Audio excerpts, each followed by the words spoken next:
Melanie? Sure. Melanie in Ottawa, you're on with Matt and Don. Hi, guys. You're a trooper. You've been on the phone a long time. Yeah, I have. This might be a short call, actually. My problem is the people around me. Mine too. Hell is other people. Yeah, I love humanity. I'm sorry, Melanie. Hopefully that lightens things up a bit. They give me trouble. What's going on with the people around you that's bugging you? Well, I accidentally came back out again as an atheist, and I'm again, for like the second time in my life, being ostracized. They're trying to flip me back over and recruit me again, and I'm losing friends. Those ones I don't really mind about, but when it comes to family and very close friends, it becomes an issue because I don't want to lose those people from my life, but I also need a way of being who I am without losing, it's... So the context is friends and family?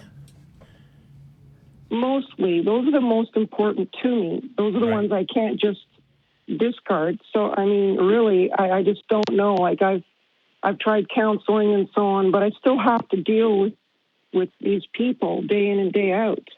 What do you guys do? Or are there, I've talked to counselors and so on, but I just have no way of really having a coping mechanism. Well, it does take a lot of energy to debate all the time, right?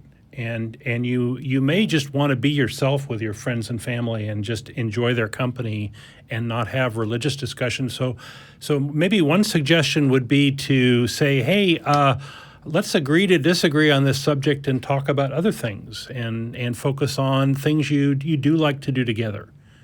I'm going to say that agree to disagree is one of the phrases that I hate the most, but I don't disagree with what Don is saying.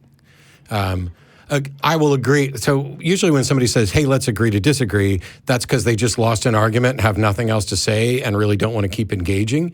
And what I'd rather say is I will agree that we do disagree and that you're fucking wrong, but there's no easy answer for this. I have friends and family where the subject of religions and gods virtually never comes up because my interactions with them have nothing to do with that and they don't care about that stuff that much.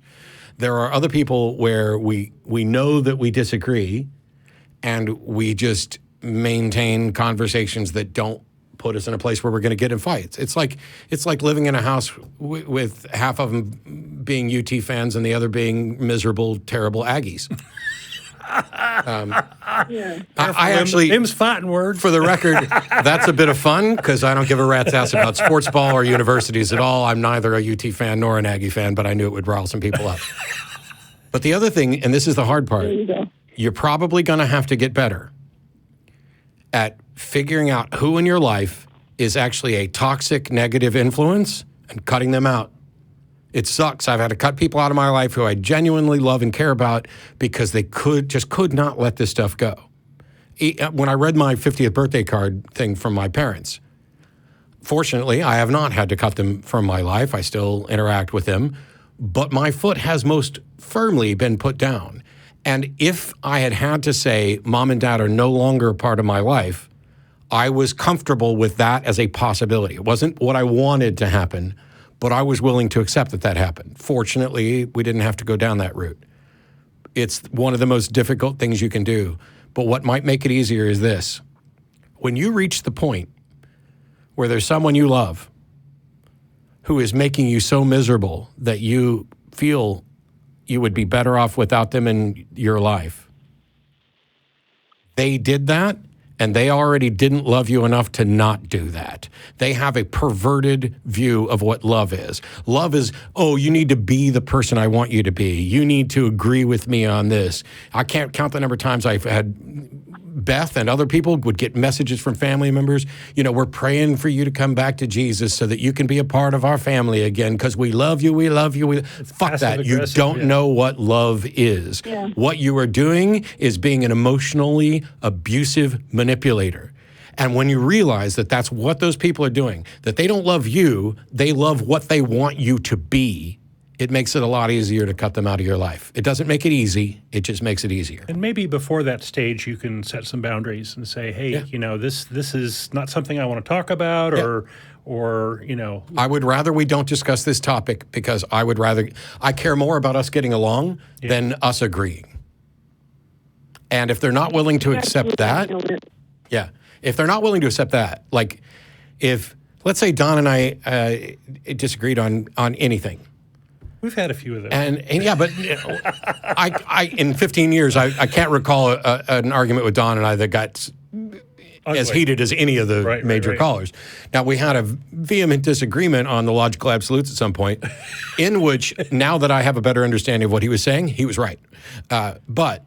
Golly. Yeah. It fundamentally, over a long period of time, helped change the way that I listen to talk about that.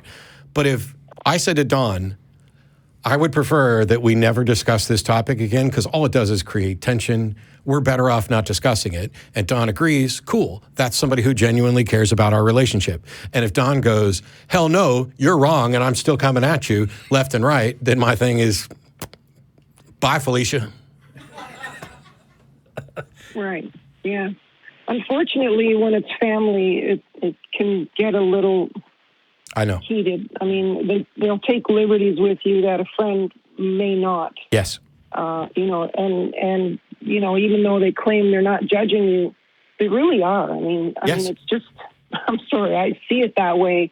I feel like I'm being scrutinized every single time I'm in front of them. And even a simple little thing like them saying a prayer, saying grace before dinner, if I choose to say amen or not say amen, it always becomes a point of contention. Oh, then I'd never say it. I will stand quietly while people in my family pray over their meal as if that's going to make it not give them salmonella. I will stand quietly and pray. But if any of them ever expect me to say amen at the end of it, they're in for a rude awakening because that will never fucking happen. It's just like but unfortunately, I had no desire to ever draw Muhammad until Muslims told me I couldn't, and then I will. I'm a veteran. I have no desire to burn a flag until somebody tells me I can't. And then I will be producing videos of me burning flags left and right in all different configurations to show how absolutely ridiculous this particular idea is. I'm going to borrow something that Jen Peoples said years ago, which has always stuck with me, which is your family if you act like family. And in my case, I don't care if we're related by blood as kin. Either we have a relationship that's family or we don't. And I have people who I consider family who I'm not related to in any close sense. And there are people who I am direct blood relatives to that are definitely not family of mine. They're relatives. And that's relatively comforting when I don't have to talk to them. Yeah. It sounds to me, kind of reading through between the lines here, that you're being a little too easygoing, giving them a little too much power in these relationships. And you may need to pull that back. Well, I will admit that I'm not. I mean, you're right. You're right. Like I've been just the last week or so listening to you guys, and I wish I had Matt's. What's the word? Gumption, or what do you call it? Anyway, you know what I mean. Just I wish I had militant atheist assholishness. No, I didn't say that. No. Other people would. How about courage of your convictions? The real difference is that while I am not as keen on controversy as some people would think that I am, I'm actually far more interested in diplomacy and trying to. I am the peacemaker in a number of things, some of which we'll find out in a week or so, and some other stuff. It's not that I have something you don't.